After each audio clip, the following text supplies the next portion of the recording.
Hello and welcome to Rajya Sabha Television. You're watching The Big Picture with me, Frank Pereira. 18 opposition parties have decided to field former West Bengal Governor Gopal Krishna Gandhi as their joint candidate for the post of Vice President. Gopal Krishna Gandhi's name was endorsed by all 18 opposition parties, including the JDU, which is backing the NDA's candidate in the presidential poll. Opposition leaders, including AICC General Secretary Ghulam Nabi Azad, CPIM General Secretary Sitaram Yechuri and TMC's Derek O'Brien, called the former governor from a meeting to seek his consent.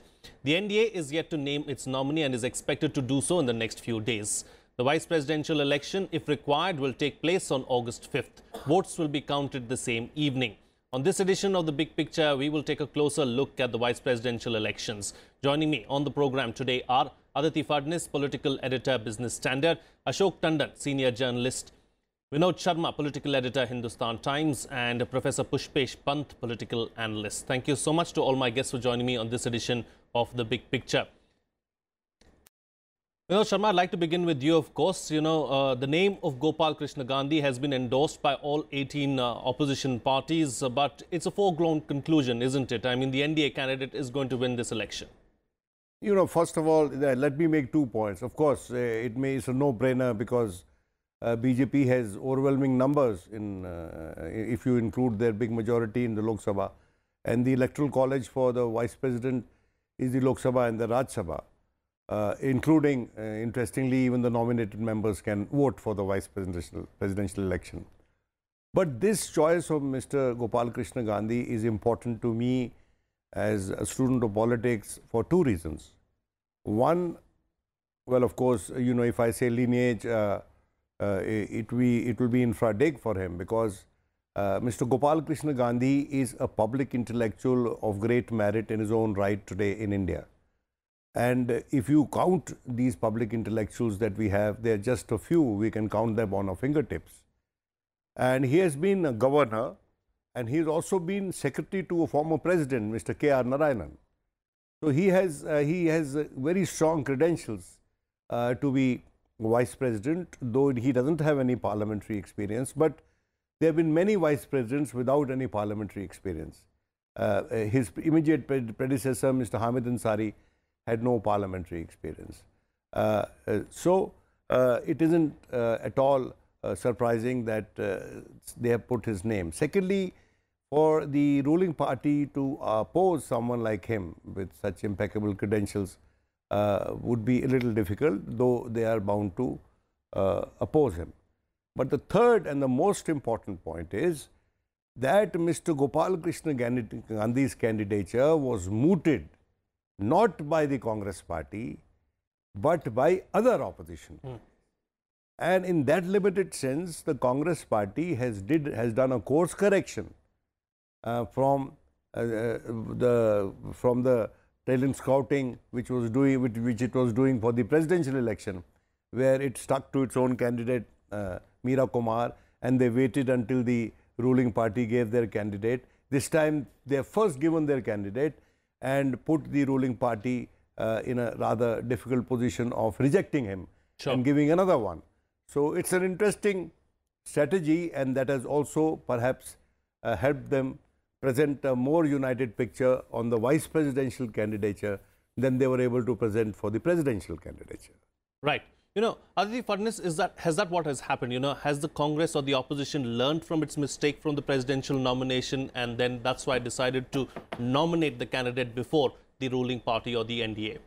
Well, I would say that that's tactics rather than strategy, and certainly given the kind of debates that have been going on about the Congress, the way it's been behaving in Bihar, its major cause of heartburn between JDU and Congress is the fact that Congress hasn't really won any elections, but is kind of throwing its weight about in the coalition. That has caused, has in the recent past caused a lot of tension in the opposition.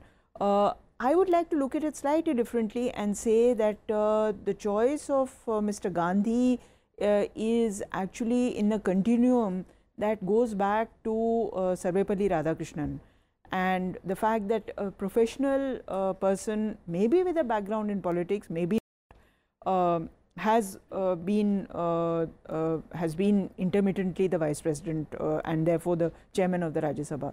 So I would have thought that that's the endorsement of Gopal Gandhi as vice president is a very, very good choice, especially as it comes immediately after Hamid Ansari, who is also a very well-known professional. And Gopal Gandhi, if I think we are assuming that he is a losing candidate because there's an overwhelming majority of the NDA in the Electoral College. But if he had become vice president, even president for that matter, he would have, I think, done India proud.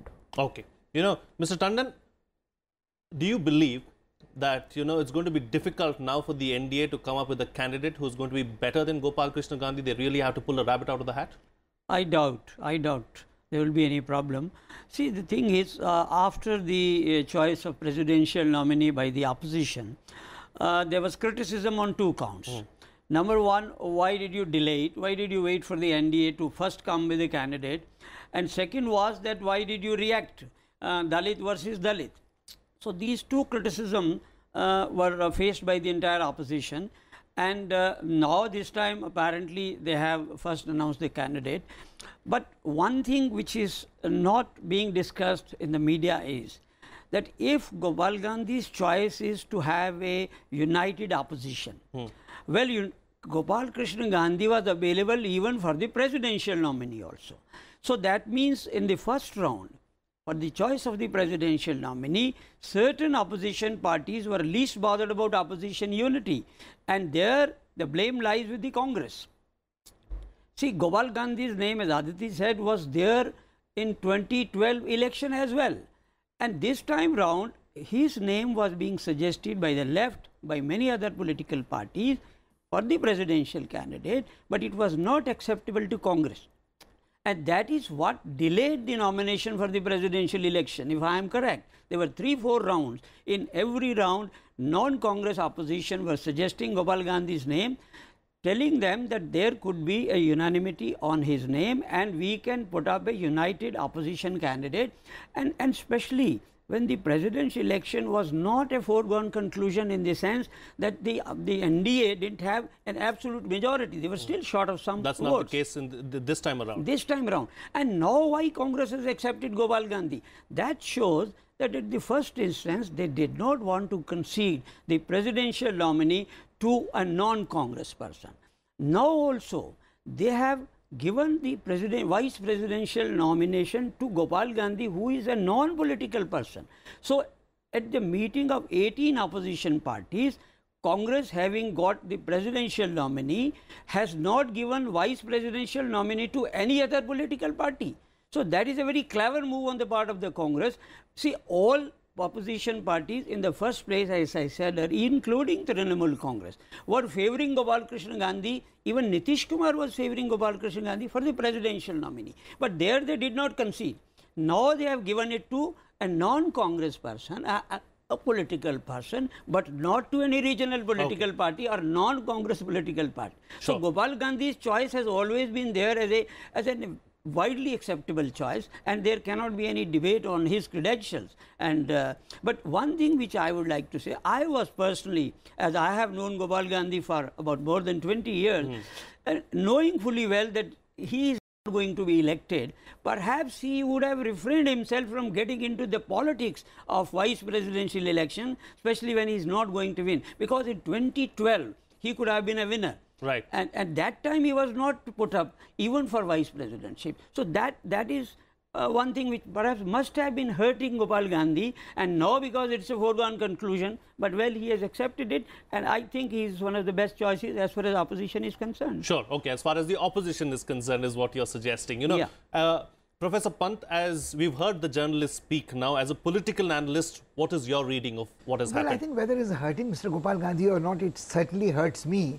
that we are discussing a presidential or a vice presidential candidate in terms of his partisan support or loyalties. I think the Constitution doesn't envisage, the founding fathers could never have imagined that the presidential post or the vice presidential post would be discussed in terms of ruling party's candidate and opposition party's candidate.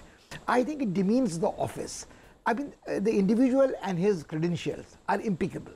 But the moment we start discussing that he's opposition's candidate. I mean, I must make my full confession at the moment. I'm a great admirer of Mr. Gopal Gandhi.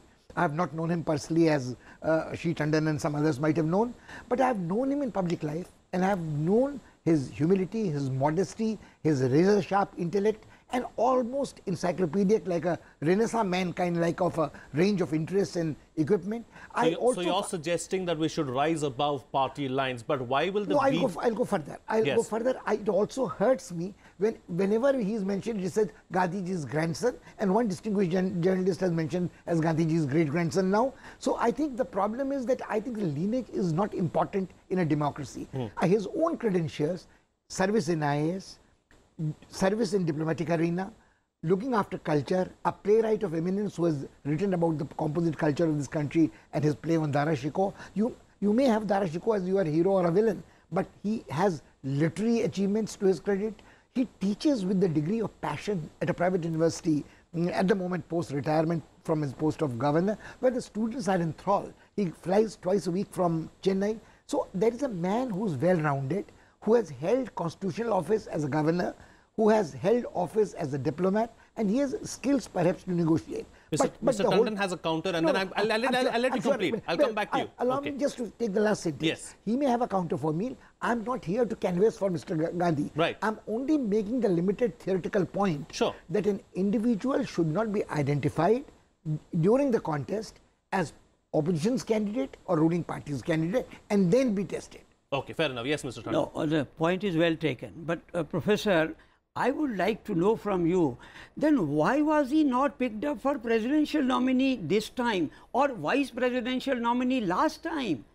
With a person with such impeccable credentials. Sir, the answer... So that means, no, sir, that means there is politics. And if you can't say that there should not be any politics. The politics has been played with Gopal Gandhi itself since 2012.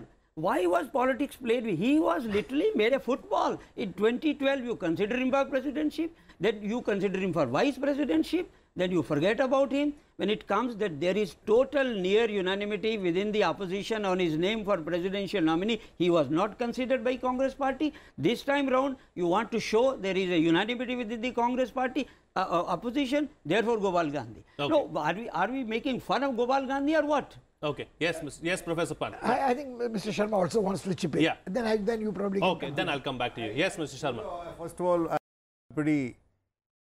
my very dear friend, Mr. Tandon, almost made me smile, you know. I mean, he tickled me with his self-righteous indignation, you know. I mean, he was very much in the thick of it when Mr. Krishnakant never got the candidature, despite the backing of the Prime Minister, whose advisor my friend Mr. Ashok Tandon was. Then the second choice of the Prime Minister was also not accepted, which was P.C. Alexander. It was the third choice, APJ Abdul Kalam, who was not the first choice of the Prime Minister, but of PDP and the Samajwadi Party, who got the nod. Now, this is politics. Insofar as Mr. Pant's, he's pained by the fact that, we are discussing these candidatures in terms of support and opposition. But the unfortunate bit is that since 1967, when Koka Subbarao contested against Zakir Hussain, the trend was set that here was a former judge who entered the fray, and the first contest for the presidency happened. It was then that the first contest for presidency happened, and he got fairly good number of votes, Professor Pant, if you remember. I do. And that was 67 in the backdrop of Congress's major defeat across states. So, unfortunately, these constitutional positions that should be above partisan politics, we now allow ourselves to perhaps delude in the idea that once they occupy those constitutional positions, they would be bipartisan. But that is also not a fact, that partisan play comes in their decisions.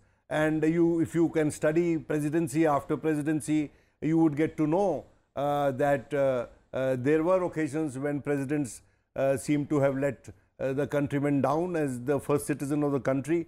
Fakhruddin Ali Ahmad will get the maximum marks on that score. And even on article dismissal of governments, presidents have said yes to the unreasonable advice of the cabinet, but that's the nature of our constitution and the separation of powers.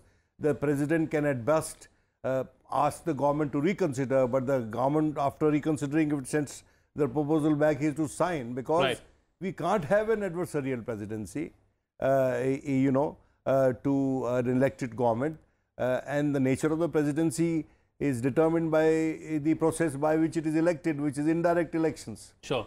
Sure. You know, at the end of the day, Aditi Phadnis, it is an opportunity for the BJP, and the BJP does not want to let go of this opportunity that is being laid out on a platter.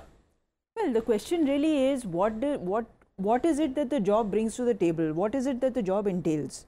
One set of people in the BJP is saying that the house will pretty much run itself, that no particular skill, no special effort is required to run it. There is another section of the BJP which is saying that the BJP by itself will not get a majority till actually 2021, maybe 22, because the number of MPs who increase from the BJP are incremental, even though the BJP may have had spectacular electoral successes in recent elections.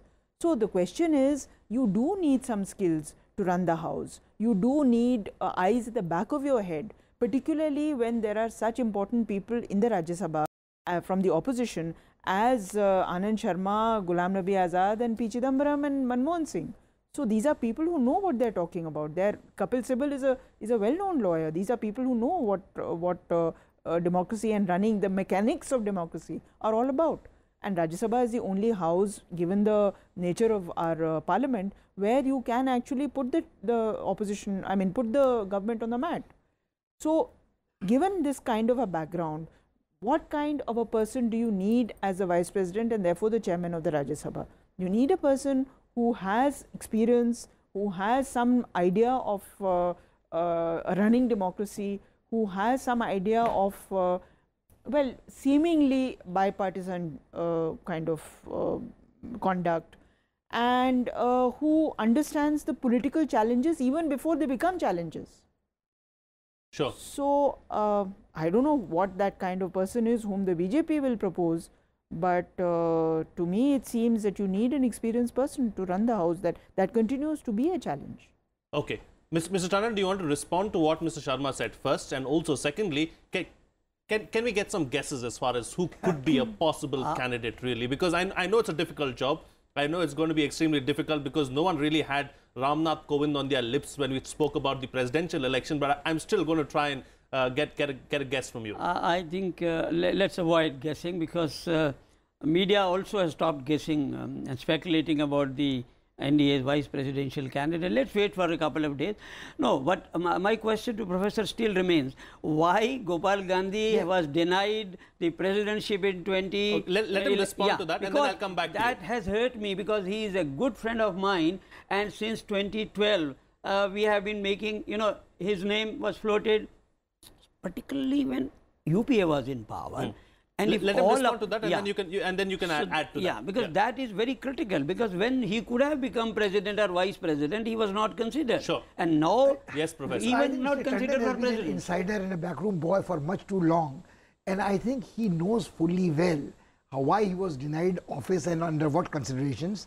I would only answer in a limited manner that there are two things. When my good friend Mr. Vinod Sharma says something about, I also do realize at the age of 70 plus that there is enough politicization and there should be politics in democracy, but whether that politics should be purely partisan, or I have no problems with ideological politics taking over these elections. My problem is when a united opposition, a motley crowd with no ideological unity, and one party, the dominant partner in that family held concern, mired in 100 controversies, sort of poses this as an ideological battle, in dubious battle, and the forces arrayed. I find it amusing. But to go back to Mr. Tandon's point, why Mr. Gopal Gandhi allows himself to be a football, a handball, a shuttlecock is not my concern. I mean, that's for Mr. Gandhi to decide himself.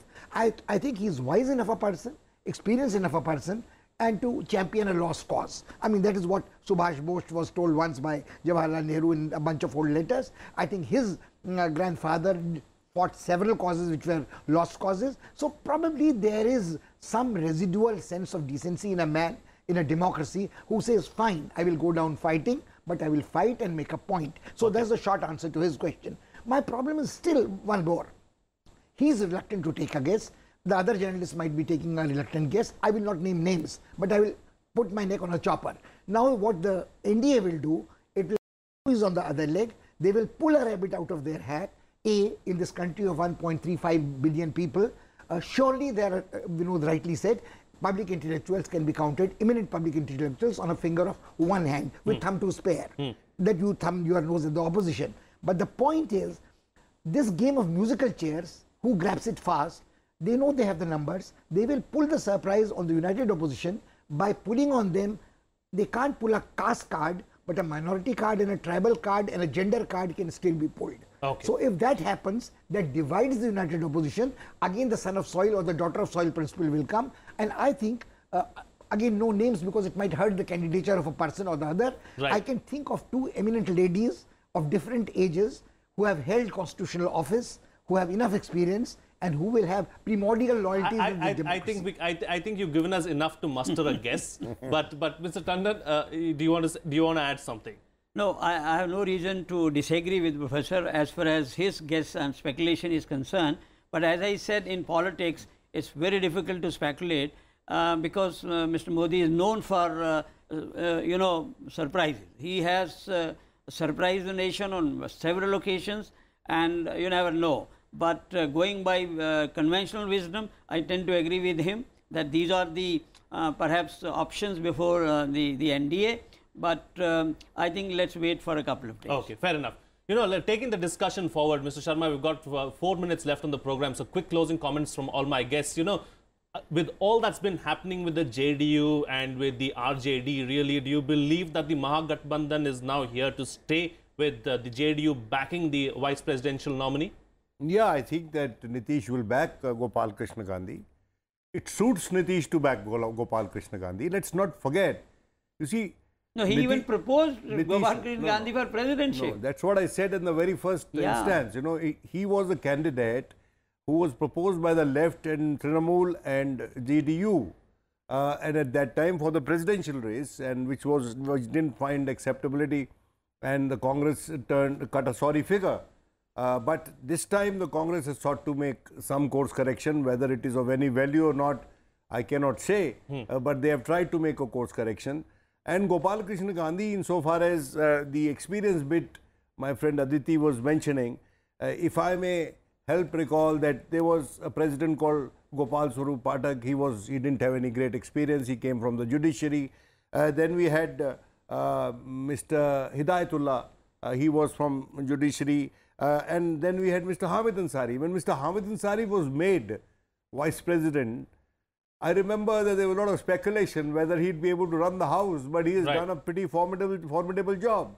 And he's the only person who did 2 terms back to back in the history of India as vice president. Sure. So he was a fairly successful vice president. And if a non-political person coming with an academic background, or like Mr. Gopal Krishna Gandhi is also an academic diplomat, Sure. Like Mr. Hamid Ansari, and even President Narayanan came from, of course, he had the experience of electoral politics, legislative politics. He was a minister, but he was. Sharma, I'm going to ask you to conclude because of shortage of time. But he was a diplomat at the same time. So he was also a good vice president and as president. Your point's taken. Aditi, Phadnis, your closing comments on the program. Well, I would tend to agree with Tandon Saab. Tandon Saab is senior in reporting, and as a reporter, he knows, we've learned from him that you never speculate about something that's going to happen tomorrow. You may speculate about something that's going to happen next year, but you certainly don't do it when it's going to happen tomorrow. So I think let's wait and watch. It's just a couple of days away. So, I mean, we waited this long. We can wait for another few more days. Mr. Tandon, your closing comments. Well, all my best wishes to my friend Gopal Gandhi. I wish the opposition now, which was earlier ruling party in the UPA, would have given him a chance and he would have served the nation much better, even as president or even as vice president. I wish him well for becoming vice presidential. Will he be an acceptable candidate for the NDA? I don't think so. See, politics, because why should NDA accept an opposition candidate? Howsoever good he may be, but they have a clear mandate, clear majority. So I don't think they will even, I mean, there is no, first of all, opposition is not going to approach NDA to support Gopal Gandhi, which they should. But I don't think there is any reason for NDA to accept it. Okay, fair enough.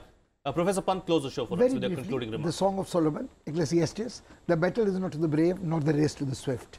Chance and happenstance play a role in our lives, and that's going to happen this time. Okay, fine. On that note, then we'll call it a wrap on this edition of The Big Picture. I'd like to thank all my guests, Aditi Phadnis, Ashok Tandon, Vinod Sharma, and Pushpesh Pant for joining me on the program and putting things into perspective for us. That's all the time we have today. See you again next time.